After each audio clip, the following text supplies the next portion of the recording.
Okay, today in Siegen with Gerry O Connor from the Dublin Legends, and it's a pleasure to have some questions for you, and I hope you have some good answers. Yes.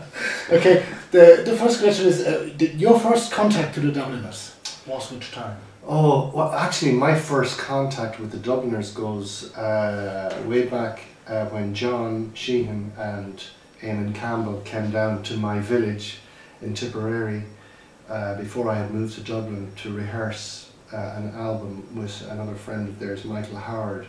So my parents knew John quite well, and so that was the first time. That was in the 1980s, I think. Yeah, it would have been in the 1980s, very early in the 1980s. But then with the Dubliners, because I was playing in other bands, we used to bump into them, meet them at various festivals around Europe and things like that, you know.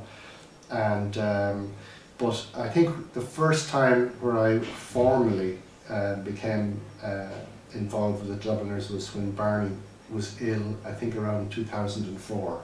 Mm-hmm. And I did a few concerts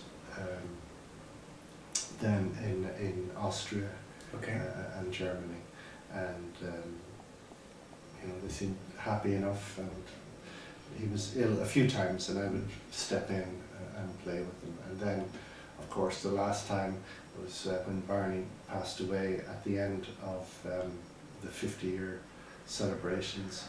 And they had a lot of concerts in, you know, people had bought tickets, they couldn't just cancel everything. So I was brought in and I did the tour of Denmark, some of the tours in England, and the final leg of the tour here in Germany. I see you there first time. Yeah. It was in Frankfurt, I think, in the yes, Oper. Yeah, lovely place. Yeah.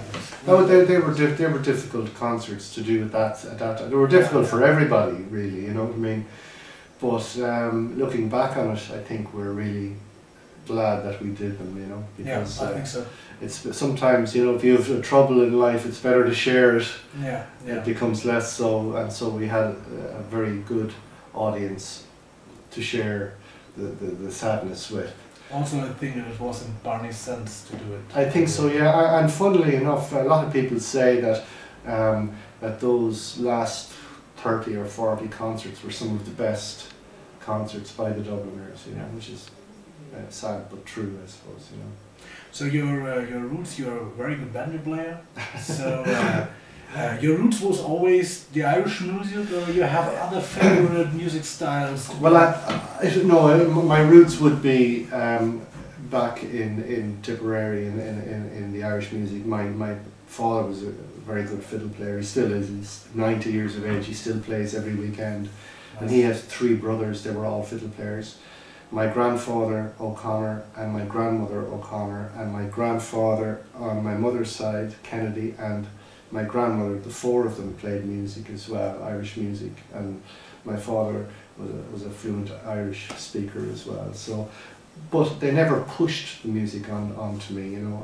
I'm the eldest of 6. My younger brother plays the accordion, and he has far more music than I have, much more tunes, and he's learned, you know.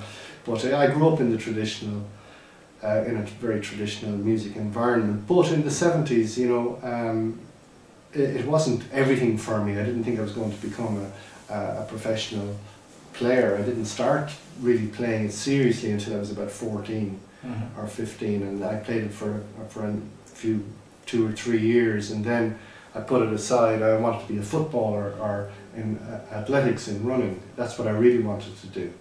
So I gave that a chance for 3 or 4 years. Even when I came to Dublin, I didn't bring my instruments with me to university when I went up to Dublin in 1978. And I just got back into it. I got married young, we had young children, and there was a recession in Ireland. There was no jobs. All my friends immigrated to America, to England, to Germany. And when you've got young family, 2 young kids, and you know, it's more difficult to take everything and leave. It's different if you're just yourself, just a single person. So I decided to stay in Ireland, and I worked on a few different jobs, but the football and the athletics, I just didn't have the time for it, and it was proved to be too difficult as well.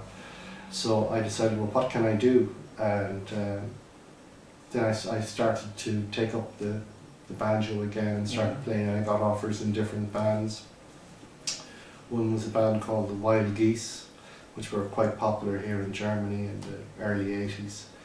And I found then that even though there was a boom in Irish music in the 60s and the 70s, when the 80s came along, it started to go down because popular music like punk music and new age music and world music and all this sort of thing, people were getting interested in different types of music, and for the first time there became real money in the music in the 80s and the 90s.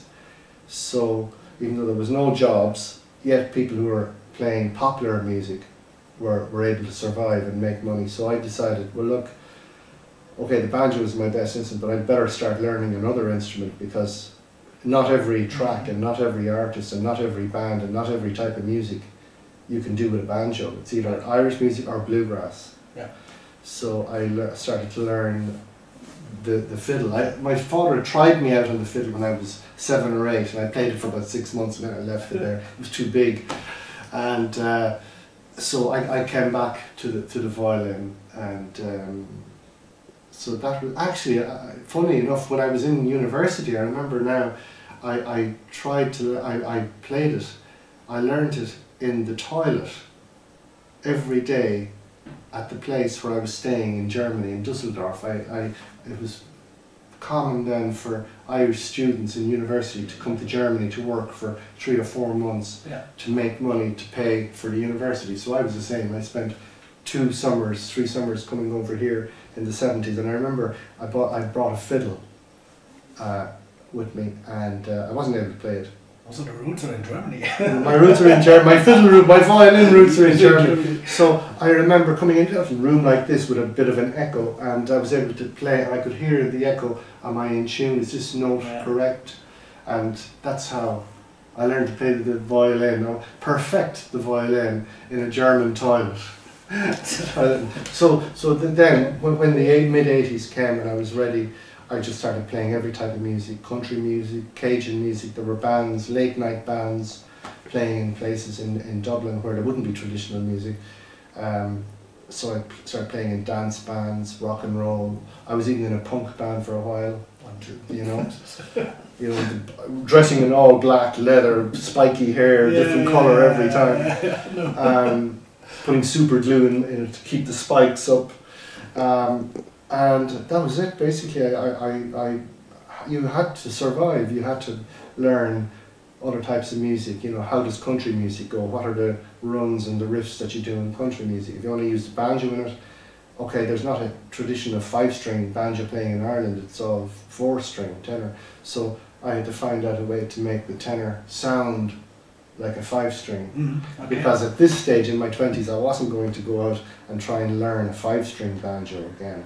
You know, that was at the time when my family was young. We needed food, we needed to pay for our rent, we needed to pay for our car and stuff. So I decided that I would make the best of what I had. So I learned all different types of music, in the hope that something big would happen. But of course, and the different types of music. So I come to the next questions. I know you play with Joe Bonamassa for a time. 3 years. And then in that 3 years. You make blues music with him, or is it more the bluegrass stuff? Well, Joe Bonamassa he's a really incredible phenomenon. Really, he's a fantastic guitar player, but he can play acoustic and he can play electric.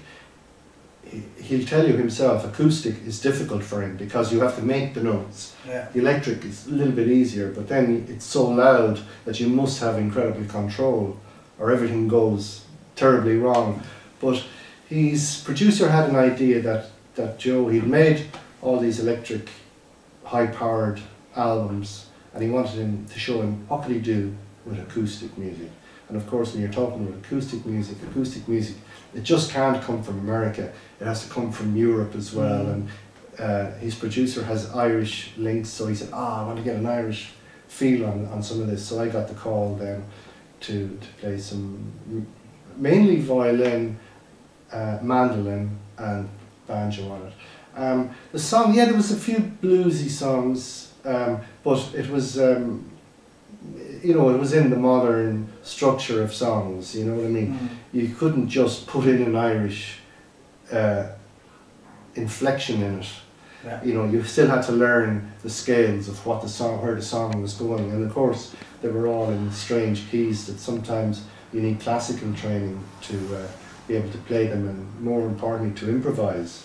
So I worked pretty hard for 2 or 3 months before actually going on the tour. So we did a DVD, and we did a few live, one live in Vienna and then one live in the Royal Albert Hall, and he had 2 #1 albums and DVDs in America on the Billboard charts with them. You know? So it was nice to be involved with that. Very, very difficult to tour, because if we were touring in January, February, March and April, I'd come home for maybe 2 or 3 days, and then I would beat the Dubliners for April and May, and then back with Joe again for June, July, August. Then of course we normally tour in September, October, November. So I was between the two. Now I missed maybe 2 or 3 tours with the lads, but you see how that came about was because when Barney died, everything just stopped, and I got the call, can you do it? So I had, the Bonamassa thing was already happening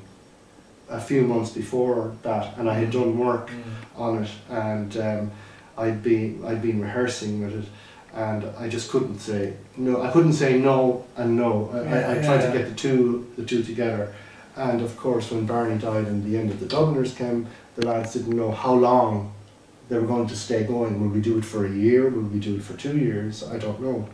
Whereas Bonamassa offered me 3.5 to 4 years.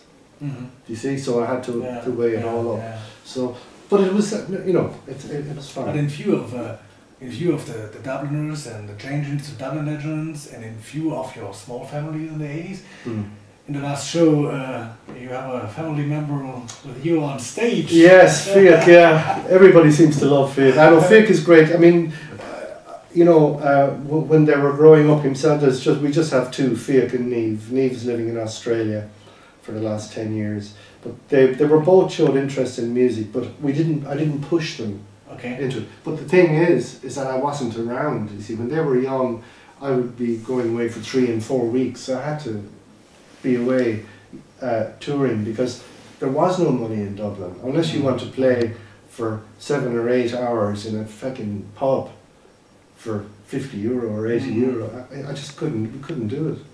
So, and after, you know, you build up a reputation after a number of years, so most of the work was over here in Germany or in Holland or in England or in America, and I was playing with other bands that were very good and had a good following as well. Like I did some work with Chris Rea, the guitar player, and I was with 4 Men and a Dog as well, who were very, very good, and I was with Sharon Shannon for a number of years as well. So, you know, it's difficult to turn down that work and say, sorry, no, I want to stay at home with my family.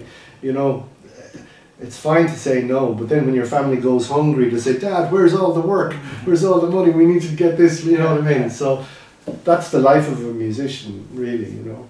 So he came back to the music, I think, in his 20s, and he's a great percussionist. That's his good thing. But I told him when he showed an interest in music, I said, Fiach, look, it's okay to play the banjo or the fiddle or whatever, but if you can sing and you can play the guitar and you have the percussion, you will get a job. Yeah, sure. With anybody. Yeah. Because there are thousands and thousands of fiddle players and thousands of banjo players, thousands of accordion players, thousands of flute and whistle players, but singers, not that many. Yeah, not that many that, you know, that can go on stage and do it, and he's got plenty of practice because he worked in some corporate music with me for Jameson, the famous Irish whiskey. Okay. They had a big place in Dublin to entertain tourists and entertain people in business, like banks would have their night out there, all these different, Volkswagen often came to Ireland for a weekend and they would have a conference and they'd come to Jameson and we'd provide them with the entertainment. So I was doing that as well as touring. You know, so he got plenty of experience in that. But we're very lucky that he's been able to do these concerts, because he had work at home and he had to cancel a lot, and he's going to Brazil next Tuesday with his fiancée. So we're just delighted. I can say for Troy actually did a really good job. Yeah, I mean it takes time. You know, he's only 7 concerts to do, and sometimes you think just 7 concerts, you're just getting into it.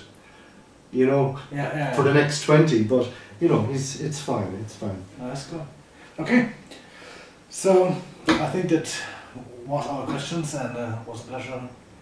I probably talk too much, do I? It's like my mother. My mother talks all the time. She's a typical Irish woman. It's better you talk than I talk. Okay, thank you. Bye bye. Ciao. Yeah.